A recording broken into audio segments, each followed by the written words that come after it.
In the winter of 1852, slave owners across the American South began about a single man.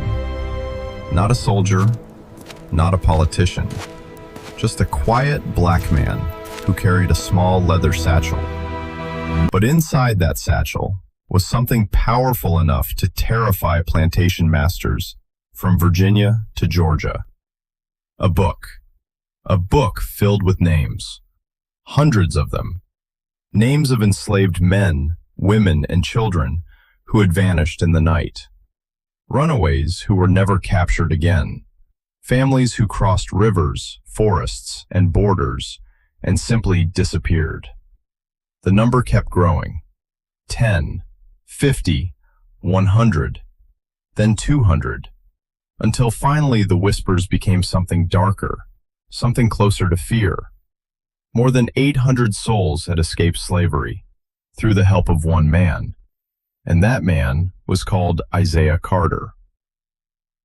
To the world around him, Isaiah looked ordinary. He worked quietly in Philadelphia, moving through the city with calm steps and a polite voice.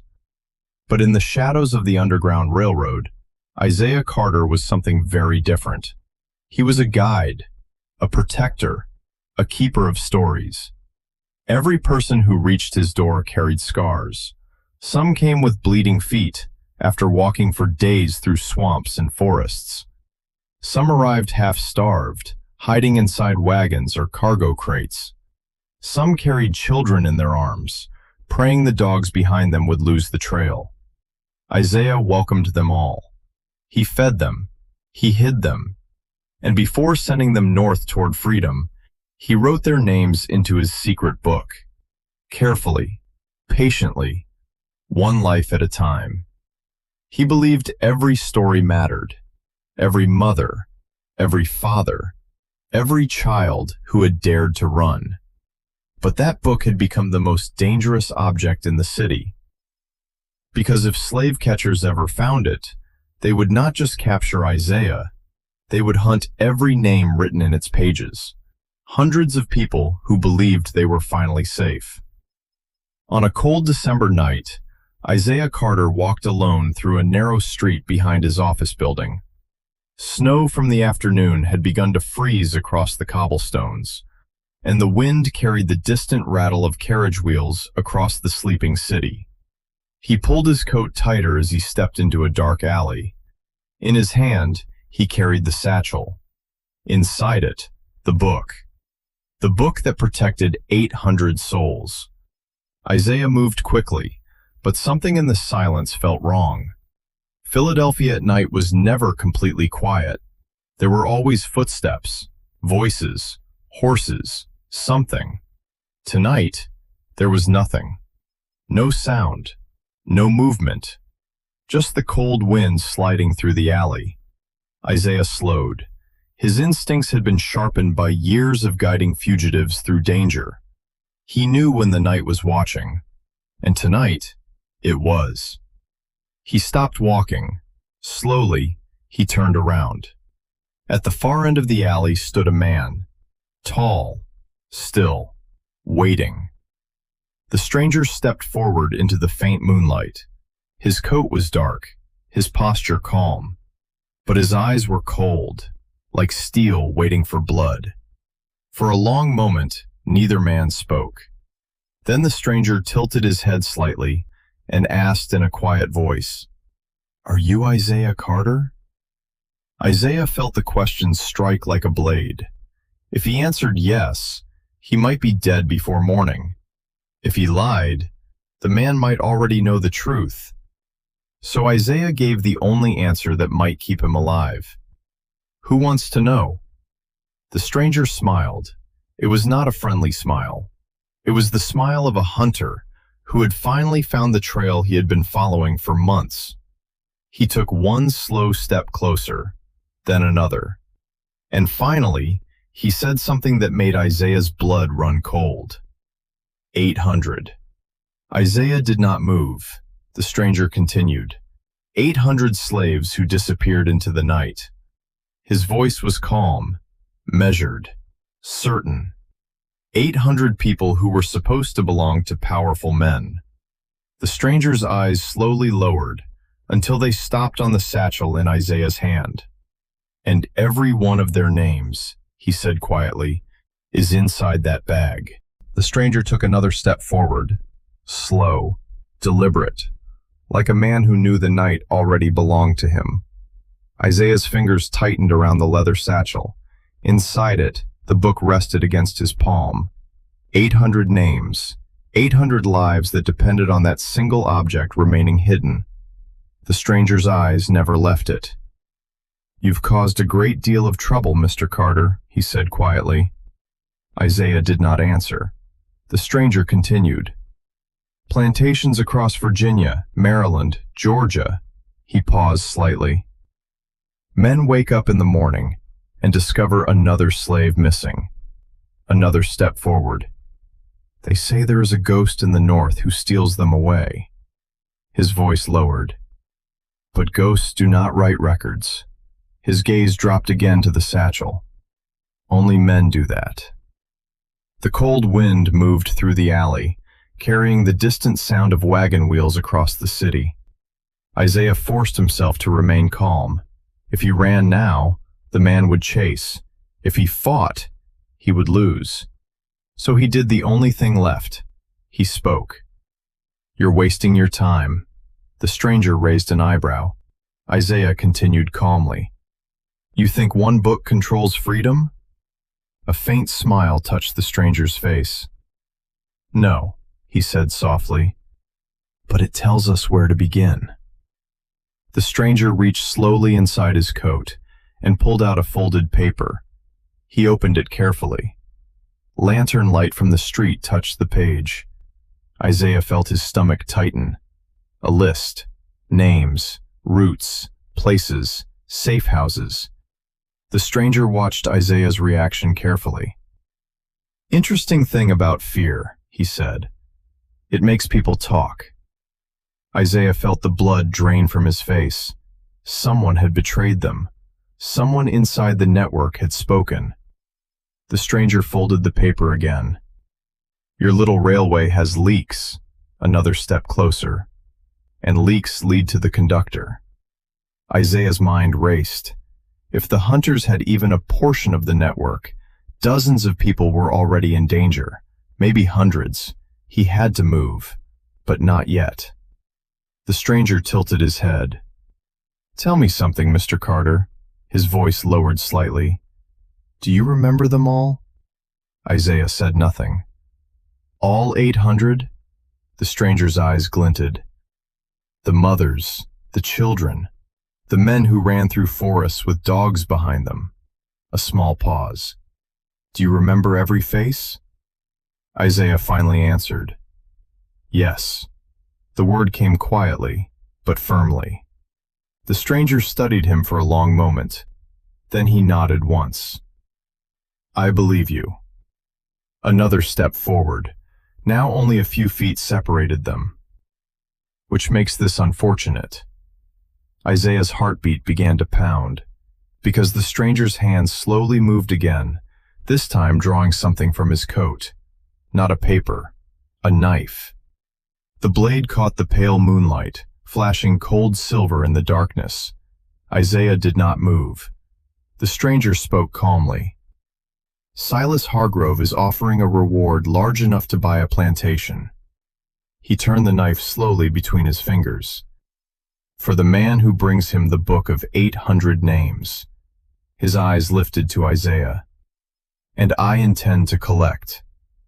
Somewhere beyond the alley, footsteps suddenly echoed, heavy, several men, moving fast. The stranger glanced toward the sound, annoyed. "They're early." Then his eyes snapped back to Isaiah. "Give me the satchel." Isaiah tightened his grip. "No." The stranger sighed quietly. Then he stepped forward, and in that instant, Isaiah ran. Isaiah ran. His boots slammed against the frozen cobblestones as he burst out of the alley and into the narrow street beyond. Cold air burned in his lungs, but he did not slow down. Behind him, footsteps, Fast, relentless.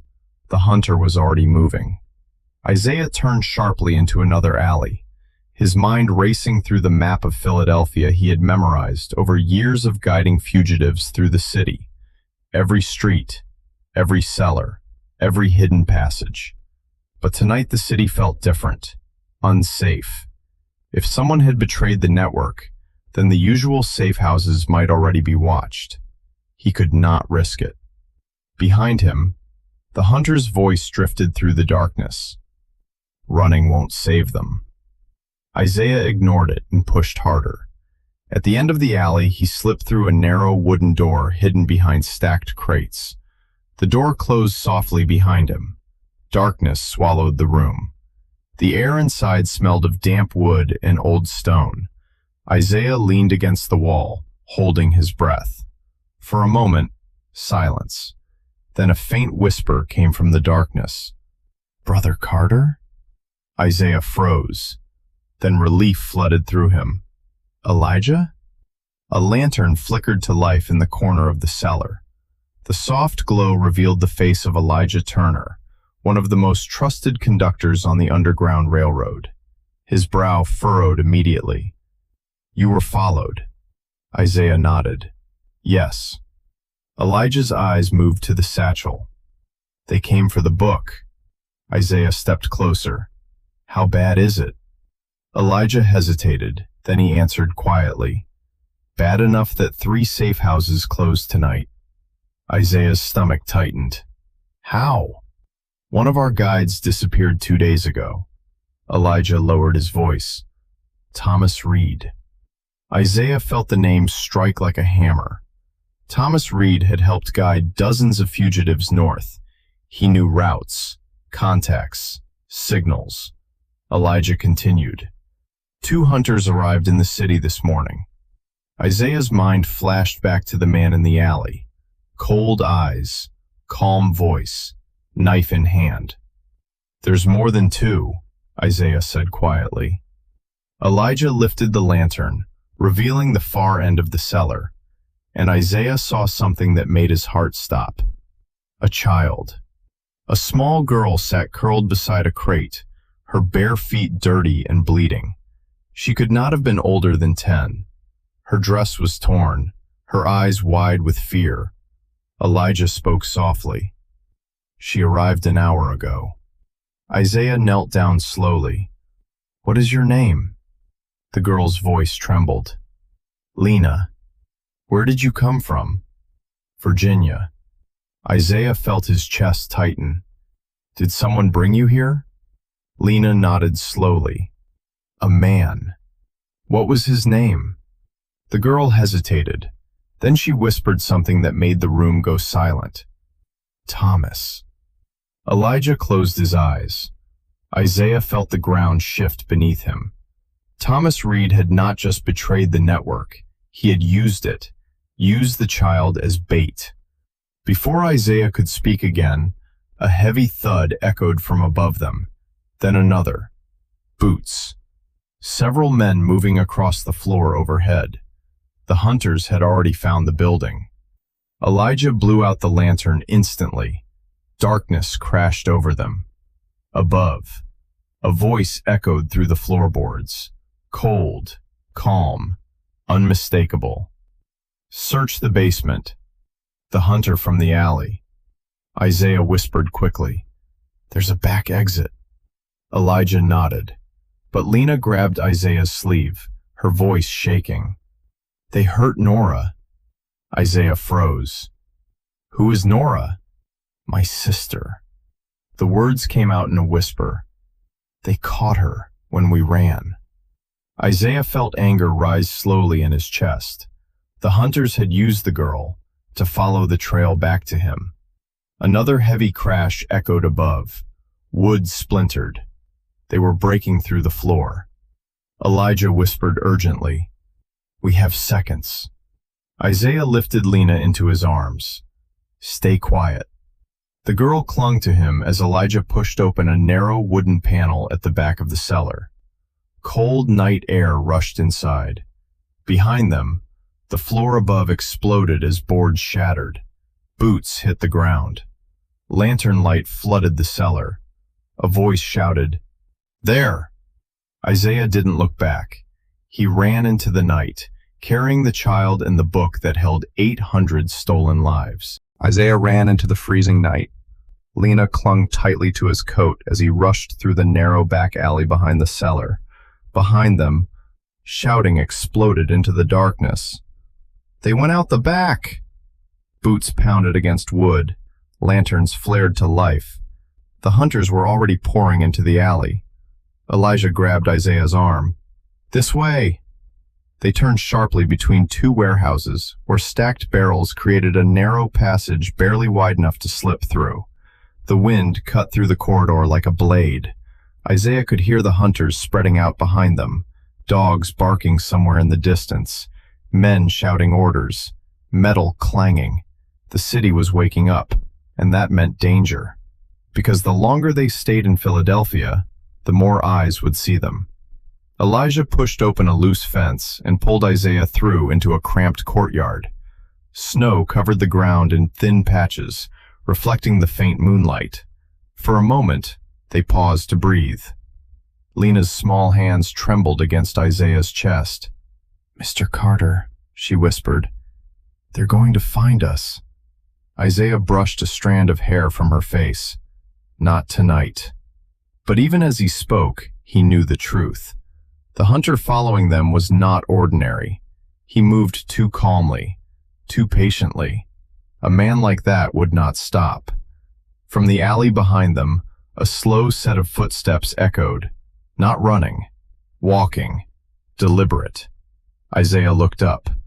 At the entrance to the courtyard, the cold-eyed hunter stepped into view. Lantern light from the street touched his face. He looked almost relaxed, as if the chase itself amused him. "I was hoping you would run this direction," he said quietly. Elijah stepped in front of Isaiah, gripping a wooden beam he had taken from the cellar. "Stay back." The hunter studied him with mild curiosity. "You're Elijah Turner." Elijah's grip tightened. The hunter continued calmly. "One of the conductors." His eyes shifted toward Isaiah again. "You see, Mr. Carter, betrayal is a powerful thing." Isaiah felt his stomach tighten. The hunter slowly removed another folded paper from his coat. He opened it. Even from across the courtyard, Isaiah recognized the handwriting. Thomas Reed. Routes. Meeting locations. Hidden tunnels. Safe houses. The entire network was unraveling.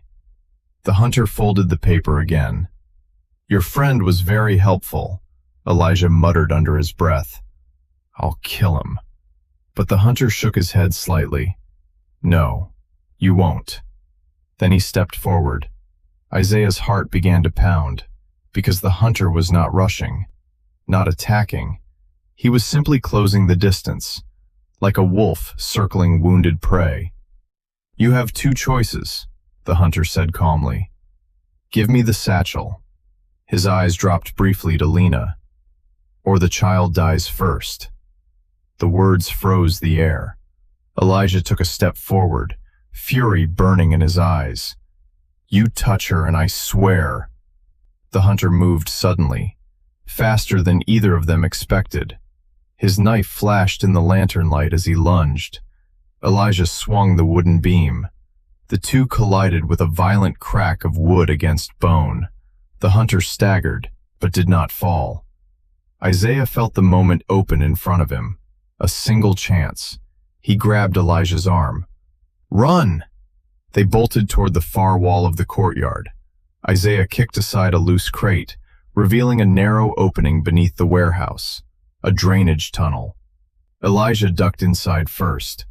Isaiah pushed Lena through the opening. Then he followed. Behind them, the hunter's voice echoed calmly. "You cannot protect 800 souls forever." Isaiah crawled through the freezing tunnel, pulling Lena forward through the darkness. Behind him, he heard the hunter step into the tunnel entrance. Still walking, still patient, still coming. And Isaiah realized something terrifying. The man chasing them was enjoying the hunt. The tunnel was cold. Wet stones scraped against Isaiah's hands as he crawled forward through the narrow darkness. Lena moved just ahead of him, her small shoulders shaking as she tried to stay quiet. Behind them, Elijah pulled the loose iron grate back into place. For a moment, only the sound of water dripping through the tunnel remained. Then, a scraping noise echoed from the entrance. Slow, careful. The hunter. He had followed them inside. Isaiah whispered urgently, "Move, keep moving." The tunnel sloped downward, bending beneath the warehouse foundations before turning toward the river. Isaiah knew this passage. Years earlier, it had been used to hide runaway slaves before moving them north by boat. If they could reach the end, they might escape into the forest beyond the docks. But the hunter's voice drifted through the tunnel behind them, calm, unhurried. "You cannot outrun truth, Mr. Carter." Isaiah ignored him and pushed Lena forward. Elijah whispered behind them, "He's alone." Isaiah glanced back. "What?" "I only hear one set of footsteps." That realization settled heavily in the air. The hunter did not need help. He believed he could take them alone. Ahead, faint moonlight appeared at the end of the tunnel. The river. Isaiah helped Lena climb out onto the frozen riverbank. Cold winds struck their faces. For the first time all night, open space surrounded them. Trees stretched along the edge of the dark forest. Freedom was only a few hundred yards away. But when Isaiah turned, the hunter was already climbing out of the tunnel. Lantern light flickered against his cold eyes. He studied the three of them standing in the snow. Then he sighed softly. "You should have given me the book." Isaiah stepped forward, placing himself between the hunter and the others. "You can still walk away." The hunter smiled faintly. "After chasing you across half the city?" He slowly drew the knife again. "No." The wind moved through the trees. Snow drifted across the riverbank. For a moment, the world felt completely still. Then the hunter stepped forward. Isaiah did not run. Instead, he reached into the satchel. The hunter's eyes sharpened instantly. Finally. Isaiah slowly pulled the book from the bag. A thick leather journal, worn from years of careful writing. The hunter stepped closer, his attention locked on it. "That book ends tonight." Isaiah looked down at the pages. Hundreds of names, hundreds of lives. Then he made a decision. Before the hunter could react, Isaiah hurled the book into the freezing river. The splash echoed through the forest. For the first time that night, the hunter's calm expression shattered. "You fool!" He rushed toward the riverbank. Isaiah moved instantly. He tackled the hunter before the man could reach the water. Both men crashed into the snow. The knife skidded across the ice. They struggled violently, each trying to overpower the other. The hunter slammed his fist into Isaiah's ribs. Pain exploded through Isaiah's chest. But he held on, because the river was already carrying the book away, pages dissolving into dark water, taking every name with them. The hunter saw it, and rage twisted across his face. "You've destroyed them!" Isaiah shook his head through labored breath. "No." His voice was hoarse, but steady. "I saved them." Elijah rushed forward and struck the hunter with the wooden beam. The man collapsed into the snow. For several seconds, no one moved. Only the river flowed. Isaiah slowly pushed himself to his feet. His body ached, but the weight in his chest had lifted. Lena looked up at him. "The names are gone." Isaiah nodded. "Yes, but the people are free." He looked toward the dark forest ahead. Hundreds of families across the north, living new lives, safe, untouchable, because no hunter would ever find their names again. Isaiah took Lena's hand. "Come." Elijah helped him stand, and together they disappeared into the trees. Behind them, the river carried the final traces of the book into the night. 800 souls, free forever.